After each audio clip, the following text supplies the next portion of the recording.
Hello friends, आज फिर मैं एक नए वीडियो के साथ आप लोग के सामने आ चुका हूँ। ये सिंप्लीफाइड कंटिन्यू फ्रैक्शंस का फोर्थ पार्ट है। इससे पहले मैंने पार्ट 1, पार्ट 2, पार्ट 3 बना रखा है। जिन्होंने नहीं देखा है वो ज़रूर जाकर देखें और इससे रिलेटेड कॉन्सेप्ट को अच्छे से समझें और उस पर प्रैक्टिस करें। तो चलिए इस क्लास की शुरुआत करते हैं। जैसा कि आप पहला क्वेश्चन देख रहे हैं, इस क्वेश्चन में प्लस और माइनस दोनों ही साइन का यूज़ किया गया है। अब जैसा कि देख रहे हैं यहाँ पे मिक्स साइन यूज़ किया गया है। तो इस तरह के क्वेश्चंस को कैसे सॉल्व करेंगे, चलिए तो शुरू करते हैं। तो मैं आपको बताता हूँ कि इस तरह के क्वेश्चंस को कैसे सॉल्व किया जाता है। तो जो प्रोसीजर है, जो प्रोसेस है, वो पहले की तरह ही होगा। सबसे पहले हमें क्या करना है, इस वाले नंबर को 1/3 को रेशियो के फॉर्म में लिख लेना है। इसके बाद +1 अगेन -1। इस बार साइन चेंज हो रहा है तो हमें भी साइन चेंज करना है। अगेन +1 -1 +1। सभी के नीचे हम लोग एक बॉक्स को बना लेंगे ताकि जो भी कैलकुलेशन हम लोग करें वो क्लियरली आप लोग को दिखेगा और बेहतर कॉन्सेप्ट होगा। तो चलिए, तो क्या करना होता है, सबसे पहले चूँकि 1 है तो मल्टीप्लाई वगैरह करने की ज़रूरत नहीं है, डायरेक्ट हम लोग एडिशन करेंगे। तो एडिशन यहाँ पे दे रखा है तो हम लोग डायरेक्ट 3 और 1 को ऐड कर देंगे तो कितना हो जाएगा 4। इस 4 को इस जगह लिख देना है। नेक्स्ट आप देख रहे हैं कि अभी यहाँ पे माइनस का यूज़ किया गया है तो क्या करेंगे हम लोग 4 में से 3 को सब्ट्रैक्ट करेंगे, माइनस करेंगे तो कितना हो जाएगा 1।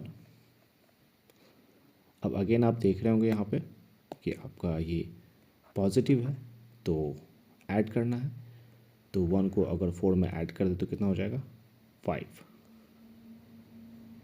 उसी तरह से हम लोग माइनस है तो आप 5 में से 1 को सब्ट्रैक्ट कर दीजिए, अगेन 4 आपके सामने आ जाएगा। और फिर उसी तरह से एडिशन है तो आप क्या करेंगे 4 और 5 को ऐड कर देंगे तो हो गया 9। अब लास्ट के जो आपके 2 नंबर हैं उसे फ्रैक्शन के फॉर्म में लिखना है, राइट से लेफ़्ट के डायरेक्शन में। तो कितना हो जाएगा 9/4।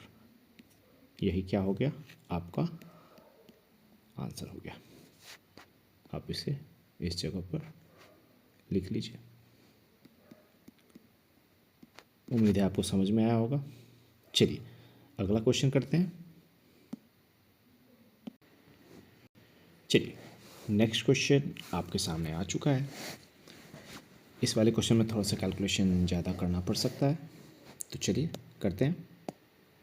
तो सबसे पहले हमें क्या करना है, 1/4 को रेशियो के फॉर्म में लिख लेना है। इसके बाद -4 है तो आप -4 लिख लीजिए, -3 है तो आप -3 भी लिख लीजिए, अगेन -2 तो -2, अगेन +2 बॉक्स बना लेते हैं। ये बस कॉन्सेप्ट को बेहतर रखने के लिए किया जा रहा है, आप इसको डायरेक्ट भी कर सकते हैं। चलिए अब क्या करना है हमें, इस टाइम हमें 4 को मल्टीप्लाई करना पड़ेगा। पहले 1 था तो कोई फ़र्क नहीं पड़ना था मल्टीप्लाई करने से, 1 को और किसी भी नंबर से मल्टीप्लाई करेंगे तो उतना ही रह जाएगा। लेकिन इस टाइम 4 है तो हमें 4 को मल्टीप्लाई करना होगा तो कितने हो जाएंगे 16, ठीक है। और चूँकि माइनस दे रखा है यहाँ पे तो हमें सब्ट्रैक्ट करना होगा। तो 16 में से 1 गया तो कितना बचा 15, ठीक है। नेक्स्ट अब क्या है, अब 3 से आपको इसमें मल्टीप्लाई करना होगा। तो 3 को अगर 15 से करेंगे तो कितना हो जाएगा 45, ठीक है। अब चूँकि फिर से सब्ट्रैक्शन है यहाँ पे, तो सब्ट्रैक्शन है तो क्या करेंगे, 14 में से 4 को सब्ट्रैक्ट कर देंगे, कितना हो जाएगा 41, उसे आप यहाँ लिख लीजिए। ठीक है, नेक्स्ट अब क्या करना है, अगेन यहाँ पे आप देख रहे हैं कि ये 2 है, तो मल्टीप्लाई करेंगे, कितना हो जाएगा मल्टीप्लाई करने के बाद 82, और 82 में से कितना सब्ट्रैक्ट करना पड़ेगा, चूँकि सब्ट्रैक्शन दे रखा है तो हमें सब्ट्रैक्ट करना है। तो 82 में से अगर 15 को सब्ट्रैक्ट कर दें तो कितना हो जाएगा 67। ठीक है, अब क्या करना है, नेक्स्ट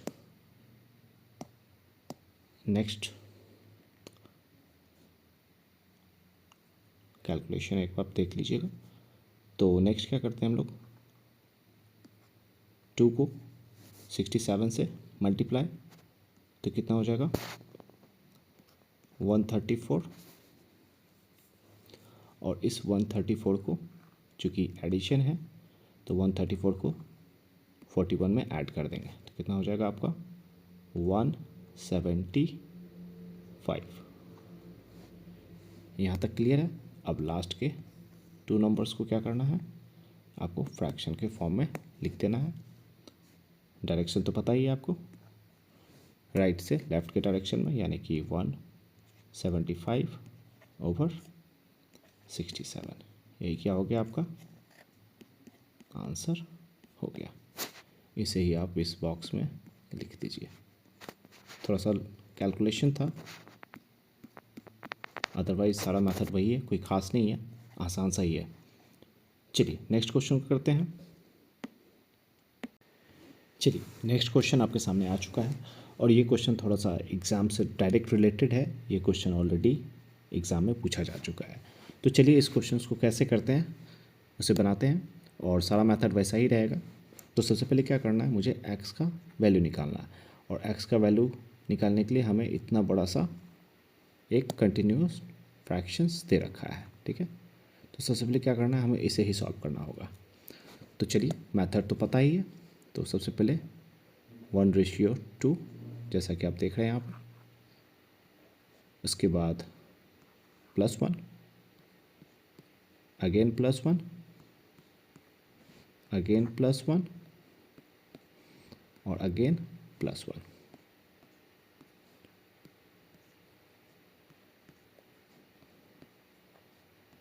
चलिए अब क्या करना है हमें, चूँकि 1 है तो और मल्टीप्लाई भी करेंगे 1 से, तो किसी भी नंबर को तो उतना ही रहेगा। तो डायरेक्ट हम लोग ऐड करना शुरू करते हैं।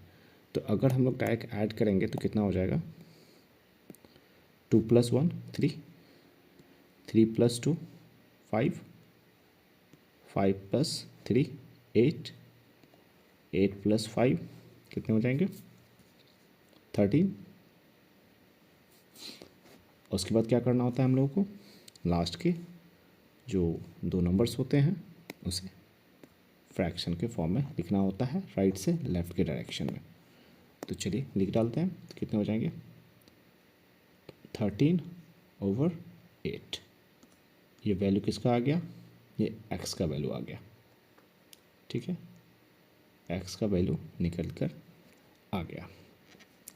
उसके बाद क्या करना है, हमें x का वैल्यू, अब चूँकि क्वेश्चन चूँकि यहाँ पे ये दे रखा है, तो हमें x के वैल्यू पर पुट कर देना है। तो 2 × x की जगह पे 13/8 + 7/4। 2 से 4 टाइम्स में 8 कैंसिल हो जाएगा, बच जाएगा क्या आपके पास 13/4 + 7/4। चूँकि एलसीएम लेंगे तो 4 ही रहेगा, तो 13 + 7, उसके बाद ऐड कर दीजिए, तो हो गया आपको 20/4, और अगर इसे आप कैंसिल करेंगे तो 5 टाइम्स में। इट मीन्स क्या हो गया, आपका आंसर हो गया 5। यही आपका आंसर है। ठीक है, उम्मीद है आपको ये समझ में आ गया होगा। चलिए तो आज के लिए इतना ही। अगले वीडियो में हम लोग इससे भी टफ क्वेश्चंस लेकर आएंगे, और डायरेक्ट एग्ज़ाम में जो क्वेश्चन पूछा गया है उन सभी क्वेश्चनों को हम लोग डिस्कस करेंगे। तो आज के लिए इतना ही। Thank you.